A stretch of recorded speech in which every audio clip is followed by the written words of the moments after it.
Malaysia থেকে আনা নতুন মাদক আইস জব্দ করেছে গোয়েন্দা পুলিশ। মূল ডিলার সহ গ্রেফতার করা হয়েছে ৬ জনকে। অস্ট্রেলিয়া, মালয়েশিয়া, সিঙ্গাপুর ও চীনে উৎপাদিত আইসের রাসায়নিক নাম মেথামফেটামিন। ইয়াবার বিকল্প হিসেবে ব্যবহার করা হয় এই মাদক। আইস সেবন করলে আসক্তরা দীর্ঘ সময় উত্তেজনার মধ্যে থাকে বলে জানিয়েছে পুলিশ। রাসেল খানের রিপোর্ট। নতুন মাদক আইস, রাসায়নিক নাম মেথামফেটামিন।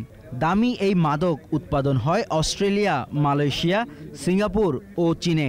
10 গ্রাম আইসের দাম 1 লাখ টাকা। এটি সেবনে হরমোনজনিত উত্তেজনা স্বাভাবিকের চেয়ে 1000 গুণ বাড়তে পারে। আইস সম্পর্কে জানাতেই ডিএমপির মিডিয়া সেন্টারে এই সংবাদ সম্মেলন।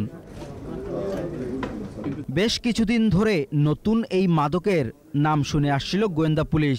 এ বিষয়ে তথ্য পাওয়ার পরপরই রাজধানীতে অভিযান চালায় পুলিশ। গ্রেফতার করে 6 জনকে।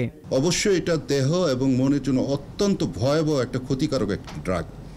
এটা এতই দামি যে আমাদের যে ড্রাগটা আমরা পেয়েছি এটা প্রতি 10 গ্রাম তারা 1 লক্ষ টাকায় বিক্রি করে। মূলত আমরা 60 গ্রাম পেয়েছি, যা 600 গ্রাম পেয়েছি, যার আর্থিক মূল্য ন্যূনতম 60 লাখ টাকা, এর চেয়ে বেশিও হতে পারে।